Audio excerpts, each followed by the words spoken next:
A good action is always rewarded. There was a couple of zookeepers who were taking care of the lions in the safari portion of the zoo. While working, they noticed something quite peculiar. A rat seemed to be hanging around the lion's den, which is almost unheard of. Surely, a lion would eat the rat for a small snack. Why on earth would the rat hang out in such a dangerous place? What the zookeepers didn't know was that these two creatures were friends. Now, how did this happen? About 6 months ago, the lion was sleeping near his favorite tree. The tree was huge, providing wonderful shade with many branches and big green leaves. Many different creatures loved to live there. One included a rat. Just as the lion was completing a wonderful snore,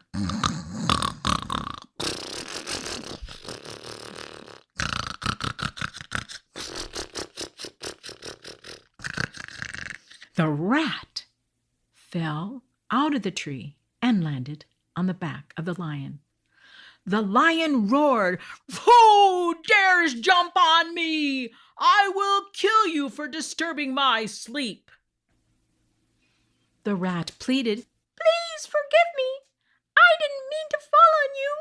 I was running on a branch looking for food and I lost my grip on the tree.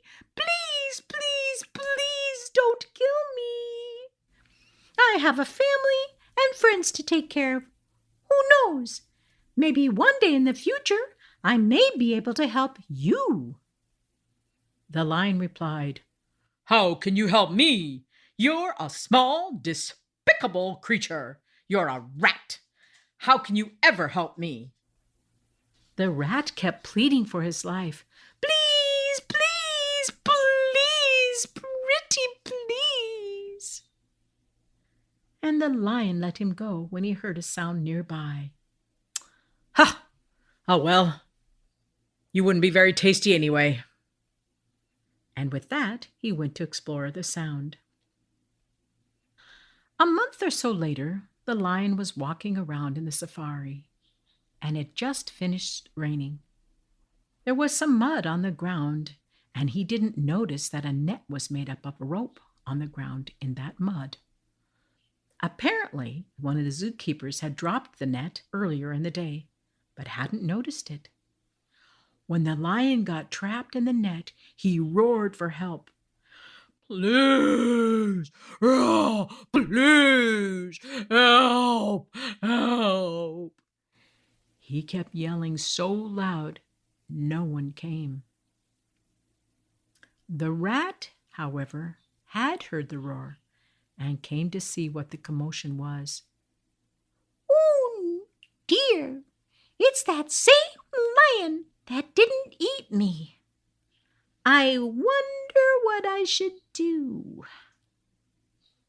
Instead of running away from the lion, he decided it would be the right thing to help him. Down he scampered. When he got to the lion, he said, "I will help you because you helped me." And with that, the rat gnawed and gnawed until the lion was free. The lion thanked the rat, and they became close friends, and still are to this day. The end.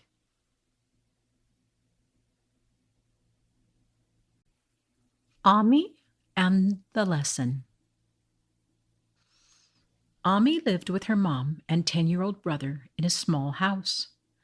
Having recently turned 12, her mother decided it was time for her to take on more responsibility. "Ami," her mother said one morning, "after school today, I want you to stop at the grocery store and buy some fruit. Your brother will be staying at school for soccer practice, and I will pick him up after work." This caught Ami's attention as she rarely got to be alone. "Sure, Mom. What kind of fruit?" "Pick out whatever you like," her mother said, and gave her 2 $5 bills. Ami was really excited to go to the store. After school, she walked down the street. She passed a donut shop and looked in the window. Her favorite was there. "Yummy," she said as she gazed at the maple bar. "Maybe on the way home I'll buy one.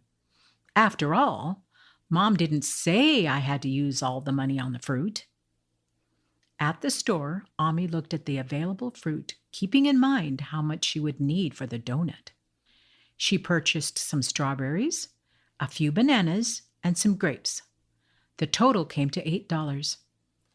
Ami was quite pleased with herself. She pocketed the change and went straight to the bakery. She enjoyed looking at all the pastries, but especially enjoyed taking her first bite of the maple bar. Mmm, mmm. When Ami returned home, she washed all the fruit and arranged it in a nice bowl. She put the change in a special jar she kept in her room. When Ami's mother came home, she noticed the fruit.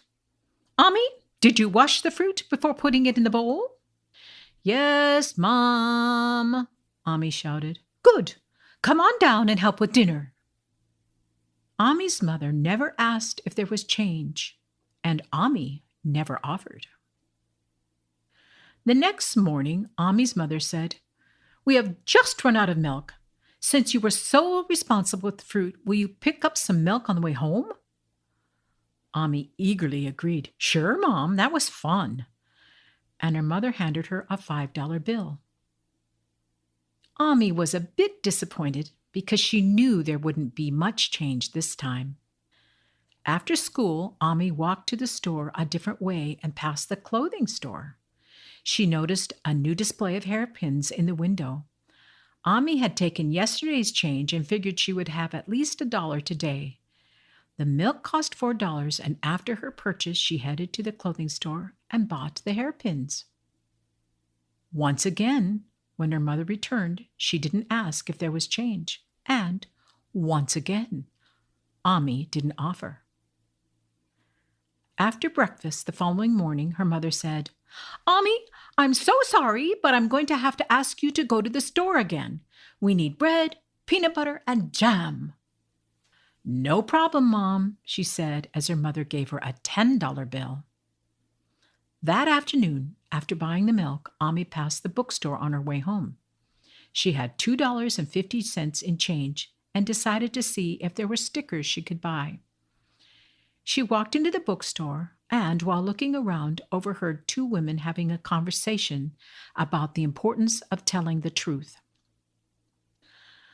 Ami began to feel bad because she hadn't told her mother about the change. True, her mother didn't ask, but still, she didn't tell her mom about the change, and she did spend the money without asking. What to do, she thought. She didn't buy anything at the bookstore, and when her mom got home, she handed her the change. "Here's the change, Mom," Ami said in a more quiet voice than usual. "I'm surprised there is any," her mom said. "You didn't give me change the other 2 days." With her head hung low, Ami told her the whole story. "I'm sorry, Mom. I was trying to pretend it didn't matter, that it was just a few dollars, that you didn't ask about the change, so it wasn't really a lie. I just left it out. But I know it matters, and I'm so, so sorry." Her mother realized that Ami had learned a very important lesson and accepted her apology. That night, Ami slept better than she had in days. The end.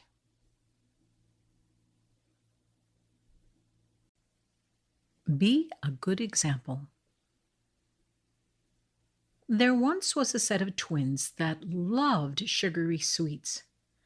They had many favorites, but they particularly loved anything with chocolate. Often, they would take their allowance and go to the local convenience store. It was close to home, and they had the very best selection of sweets. The manager, who knew them well, greeted them by name when they came in. "Hey, Jenny. Hey, Jeremy.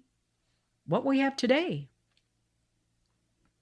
I want chocolate-dipped gummy bears today, said Jenny. And I want a chocolate bar, Jeremy chimed in. The children took their time looking through the candy aisle.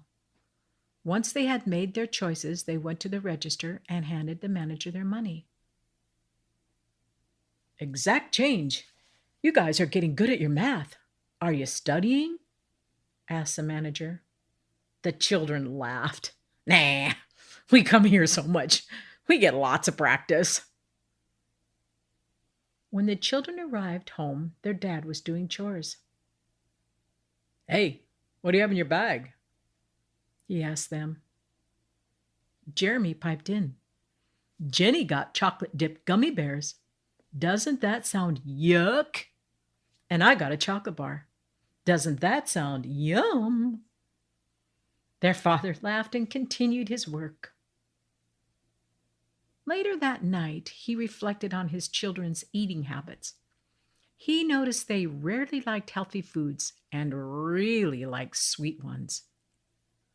Since the children had their yearly doctor's checkup the following week, Dad decided he would talk to the doctor about this. On Wednesday, the family walked into the doctor's office. How you doing, kids? Asked Dr. Katie. Her full name was Dr. Katie Desmond, but she liked the children to feel comfortable around her. She knew going to the doctor's office could be stressful for some. Great, they said. You know, Dad said as Dr. Katie was beginning her exam, I noticed how much the children are eating sweets. I know that is probably typical, but I'm getting concerned it is too much. Both the children groaned. Oh, Dad. How often do you eat them? Dr. Katie asked the children. Jeremy shrugged his shoulders. I don't know. Not that much. Jenny sighed. Well, kind of. We do eat them every day and sometimes a couple of times a day. When we get our allowance, we like to go to the store near our house and buy candy. The last time I bought chocolate-covered gummy bears. Blech, Jeremy said to the doctor. She laughed. Dr. Katie told the children the importance of eating all kinds of foods, not just the sweet things. When they arrived home, they all took a bike ride and Dad didn't mention sweets again. The following week, Dad sat the children down. Listen, you guys, I've been thinking about what Dr. Katie said. We do need to eat better around here, all of us. When we got home from your appointment, I took a look at what we've been eating. I looked through the cupboards, fridge, and freezer. Too much junk food. Why are you telling us now? Asked Jeremy. Well, said Dad, I couldn't very well ask you to change your eating habits if I wasn't willing to do the same. So, after our appointment, I decided to quit eating sweets for a week to see if I could do it. The children stared. You didn't eat sweets for a whole week? Jenny exclaimed. No, and it wasn't so bad, Dad replied. But, Dad, you want us to not eat sugar? Jeremy whined. No, you can have some, but not every day. Now let's make a plan.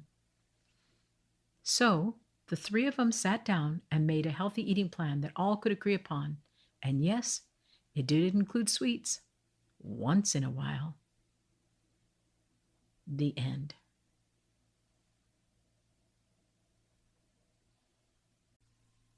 Beware of flatterers. There once was a cunning fox who was also quite proud. He loved the way his coat was shiny with thick copper-colored fur. In order to keep his coat this magnificent, the fox needed to eat a lot. It normally wasn't a problem for the fox to find food, but this particular day he wasn't having any luck. How am I ever going to keep this shine in my fur if I can't find the food I need? He mumbled, and just then he heard the caw of a crow. Oh my! Look at this lovely chunk of bread, such a large piece. I must have gotten at least half the loaf." The crow began pecking at the bread, making yummy sounds as he munched. Mmm, so good, so good, so good. The crow was so busy enjoying his meal, he didn't see the sly fox creeping forward. "Rats," whispered the fox. "This crow is too high. I will never be able to snap at him and get that bread. I'm just going to have to be cunning. And I'm good at that, if I do say so myself." "Mr. Crow," he cooed, "I see that you have a very large piece of bread. It must be quite delicious." The crow just nodded his head in agreement and kept pecking at the bread, keeping his claw firmly in place. "Where did you find such a tasty morsel?" the fox asked. The crow just kept on eating, knowing exactly what the fox was trying to do. For his part, the fox kept peppering the crow with questions, thinking he would tire the crow out. "How many children do you have? Aren't you going to share with them? Do you find such meals often?" But no matter how many questions the fox asked, the crow just kept eating and eating. Finally, the fox thought, "That old crow has eaten half the food already. If I don't think of something quick, there won't be anything left, and then what will I do?" The fox remembered just how much crows love praise, and he came up with an idea. "Dear sir, you have a very sweet voice, but I have not heard you sing for so long." Hearing this, the crow felt very pleased by this flattery. He opened his beak to caw proudly. As soon as he opened his beak, the bread fell to the ground, and the fox gobbled it up in one swallow. The end.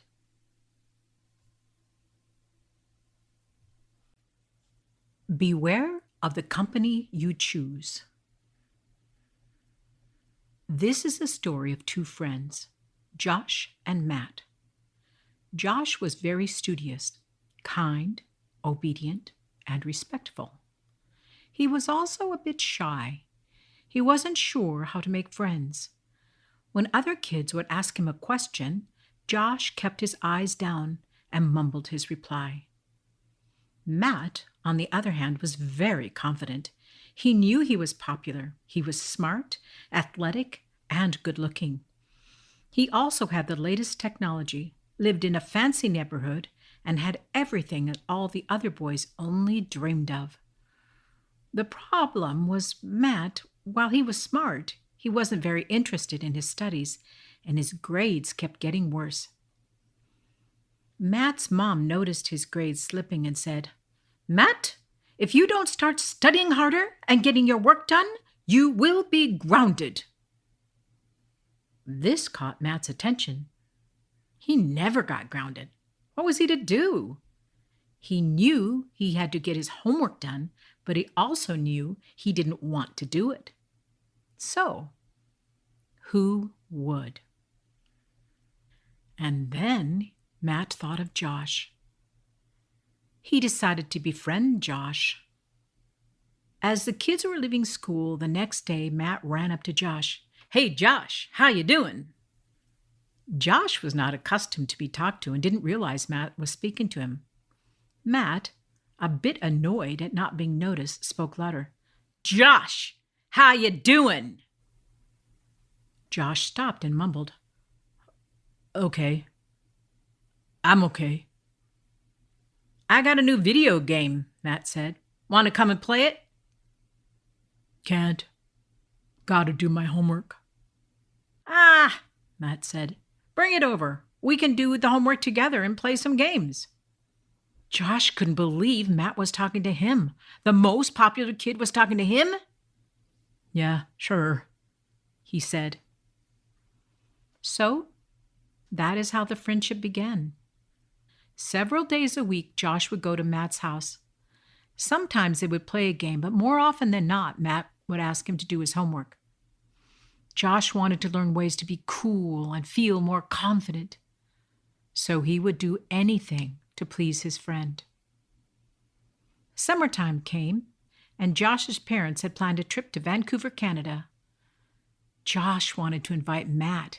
The other kids at school would think highly of him for being so close to Matt. It would be the perfect summer vacation. Josh could learn more ways to be cool, just like Matt. Josh couldn't believe Matt accepted his invitation. The truth was, Matt didn't want to hang out with his little sister. When they arrived at the park, Josh's parents told the boys to stay close to them and not wander into the woods. One interesting fact about British Columbia is that the province has a very large population of grizzly bears and black bears. Sometime later, after the campsite had been set up, the parents left to buy snacks at the small store at the entrance of the park. Remember, Dad said, don't go wandering into the woods. We'll be back shortly and can all go hike together. As soon as the car was out of sight, Matt said, "Let's go!" And he immediately started venturing into the woods. Josh remembered his parents' words and felt that it was wrong, but he followed his friend into the bush anyway. He thought it was how cool kids should act. Suddenly, they saw a bear approaching them. They both were afraid and asked each other, "What should we do now?" Matt, being very athletic and quite confident, said without hesitation, "I know how to climb trees, so I will climb one and escape." Josh said, "But I don't know how to climb trees. Please help me up the tree." Matt replied, "I'm sorry, I can't help you." And he climbed up the tree to save himself. Josh didn't know what to do, so he dropped to the ground, became very still, and pretended to be dead. The bear came and sniffed the boy all over. He didn't miss one single part, including his ears. And, assuming the boy was dead, he lumbered away. Matt scampered down the tree and asked his friend, "What did the bear say in your ears?" Josh replied, "He told me to beware of friends like you." The end.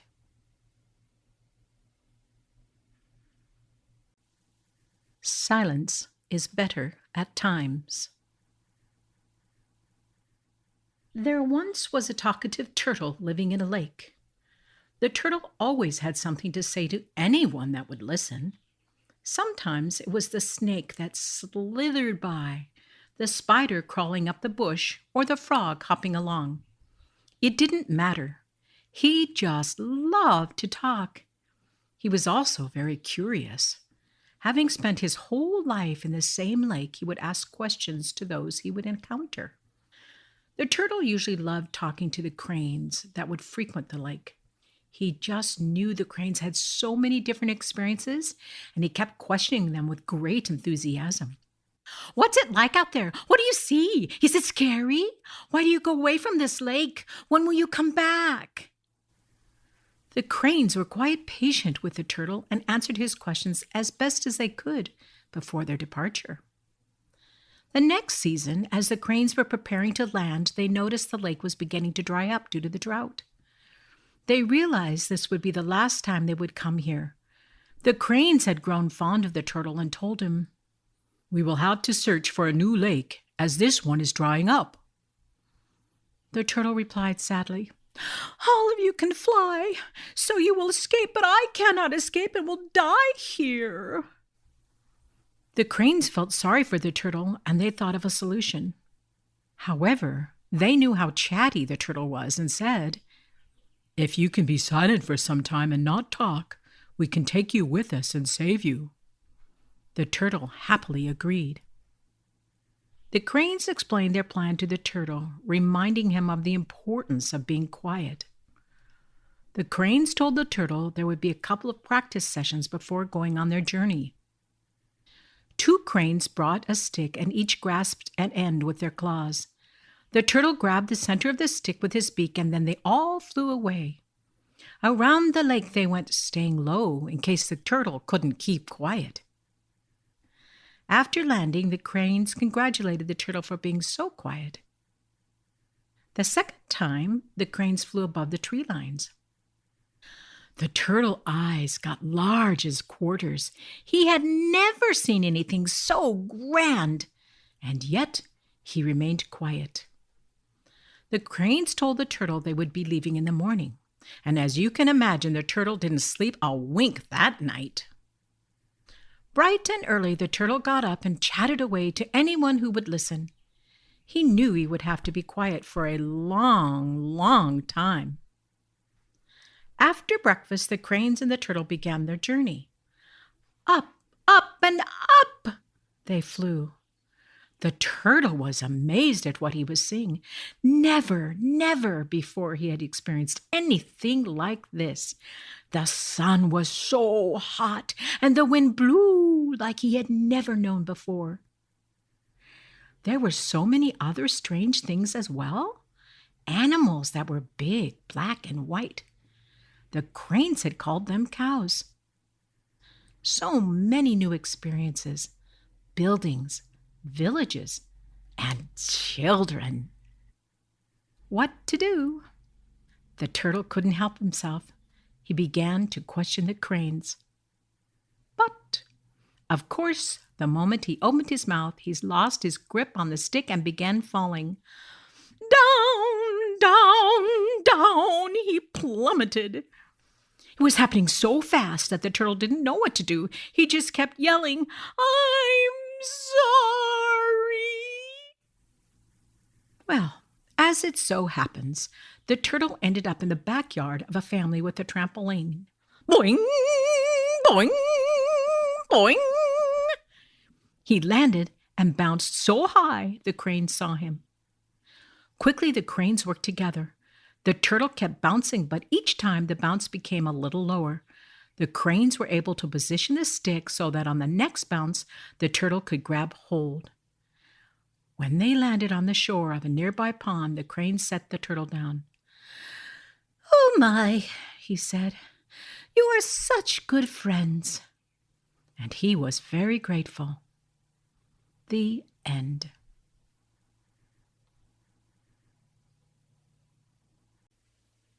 The Grateful Store Owner. Amanda owned a store that sold all of the latest clothes. She prided herself on her varied selections and did a brisk business. Amanda was also quite a chatty woman. Whenever a prospective customer would enter, she would greet them. "Welcome, welcome! How nice of you to come and visit my store. I have the best selection of clothes in town. Is there anything in particular you would like to see?" Often people would shake their heads no, or mumble, "Just looking for now." And then Amanda would reply, "Please let me know if there is anything at all I can show you." And off she would go. Most mornings, Amanda liked to go to the local coffee shop for her favorite drink. One morning, while she was waiting for her coffee, she noticed a large group of ladies heading into her store. "John," she said to the server, "look at all those shoppers heading into my store. Can you make it quick?" John handed Amanda her coffee and she dashed out. She was in such a hurry to get back, she didn't notice her wallet had dropped out of her purse. Later that evening, she went to her purse to get her wallet and couldn't find it anywhere. She was frantic. "Oh, what shall I do? What shall I do? There were so many important things in my wallet. Why, I just went to the bank and took out $200, and now look!" After much fretting, Amanda decided to create a flyer and offer a reward. Early the next morning, she put up the flyers around the area. The following day, a teen came into the store. "Excuse me, is there an Amanda that works here?" he asked. Amanda looked up and said, "Yes, that's me. What can I do for you?"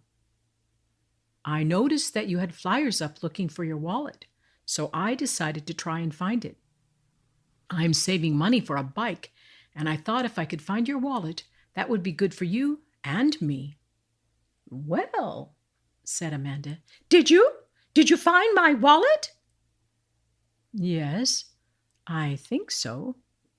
Is this it?" And with that, the boy handed Amanda her wallet. Excitedly, she said, Where did you find it?" "Behind the potted plant near the Jumpin' Jives coffee shop," the boy replied. Amanda looked in her wallet and noticed everything was there and in its place.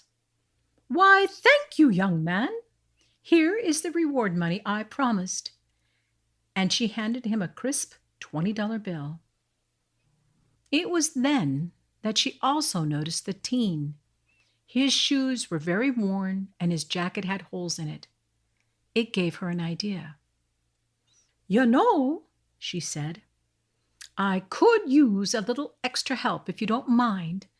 I just got a new shipment of jackets and I will need to put them away right now. In order to do that, I need to rearrange things and get rid of a few items. Would you be willing to take these to the neighboring shop? It is the New to You store down the block. Do you know which one I mean?" "Sure, I like that store," he replied. "Well, for your trouble, I would like you to pick out your favorite jacket. Are you interested?" she said. "Sure, thanks." The teen walked over to the rack of jackets and was surprised to find such cool clothes going to a second-hand store. "These are really nice," he said. "Oh, I know," she chuckled, "but I pride myself on having the latest styles. Which one would you like? Take your time." With that, Amanda began taking jackets off the rack and putting them in a box. When she'd filled it up, she turned to him. "Find one?" "Yeah, I really like this one." He had picked out a sky blue jacket with dual pockets. "It's yours. Thanks for helping me out. And I hope you can get your bike soon," Amanda said. As Amanda watched him walk down the street, she noticed he had a big grin on his face, and then she noticed there was one on hers as well. The end.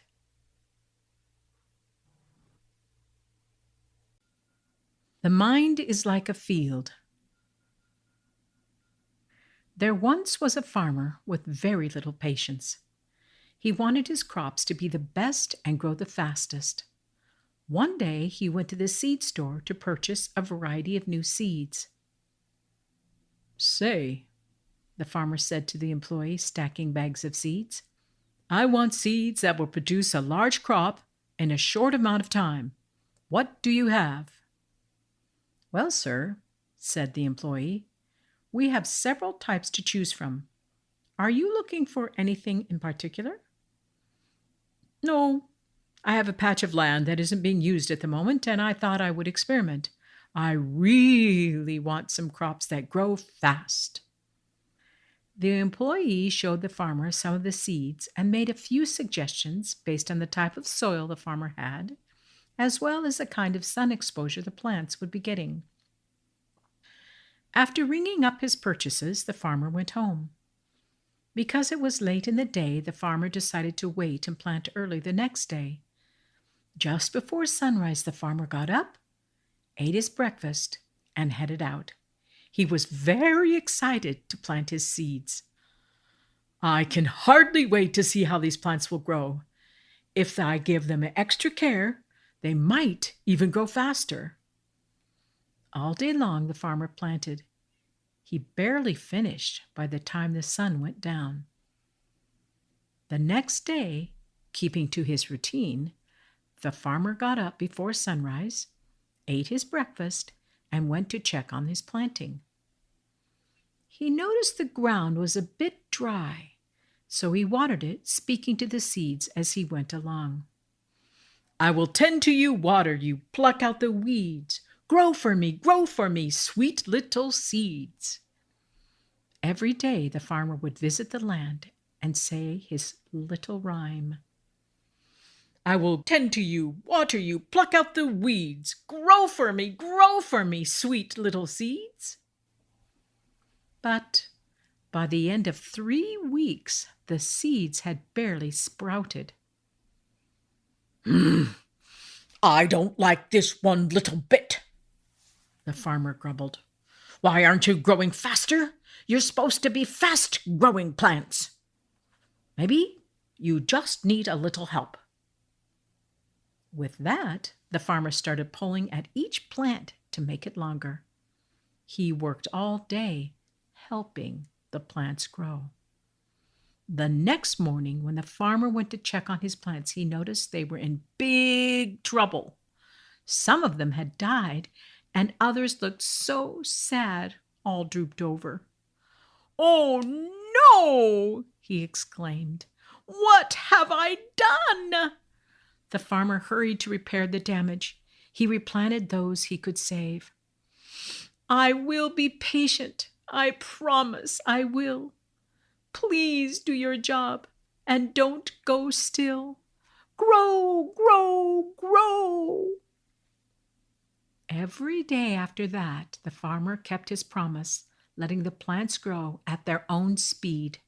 At the end of the season, he was rewarded with a smaller but healthy crop and a very valuable lesson learned. The end.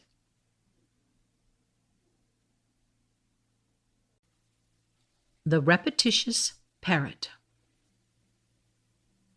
A baby parrot went to live in a forest where a community of monks resided.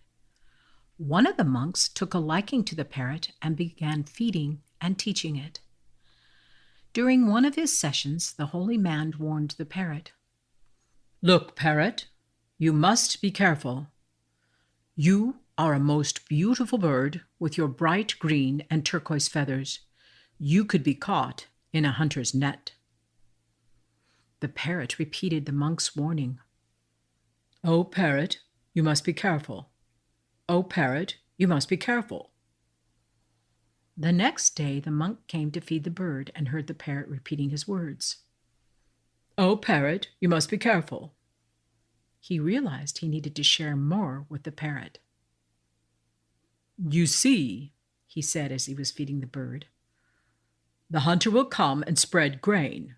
If you get attracted to the grain and begin eating, he will throw a net over you and take you away. Oh, parrot, be careful." Every day the monk fed the parrot, and every day he heard the parrot repeat his words. One bright, sunny morning, a hunter was near and heard the parrot saying, "Oh, parrot, be careful. Oh, parrot, be careful." "Oh, just my luck," the hunter softly exclaimed. "Just what I have been looking for. A parrot." The hunter crept forward and peered through the trees. What he saw delighted him. "Oh, this parrot is even more beautiful than I expected. If I am very tricky, I can catch him." With that, the hunter moved closer to the parrot with grain. He pretended not to notice the parrot while he laid out his net and spread the grain generously all over it. While he did so, he sang to himself, "This food is good, I am happy to share it. This food is so good, I am happy to share." He kept repeating his little ditty until all of the grain was gone. The hunter left the way he came, singing his song as he went. This food is so good, I am happy to share it. This food is so good, I am happy to share. The hunter only went as far as needed in order to see the parrot, but not have the parrot see him. The parrot stared at the net and began to sing the hunter's song while he did. This food is so good, I am happy to share it. This food is so good, I am happy to share. The monk was working in the gardens and he heard the parrot sing. Because it wasn't a song the monk knew, he went to investigate. As he neared the parrot, the monk noticed him flying low over the net. The monk realized what was happening and shouted, "Oh, parrot, be careful! Oh, parrot, be careful!" The parrot had just reached the net and began eating the grain when he heard the monk shouting. He repeated the monk's words, "Oh, parrot, be careful!" But by this time, the net closed over him and the hunter swooped in, grabbed the net, and ran away. The monk was unable to catch the hunter and felt very sorry the parrot was unable to understand the truth of the words he was repeating. The end.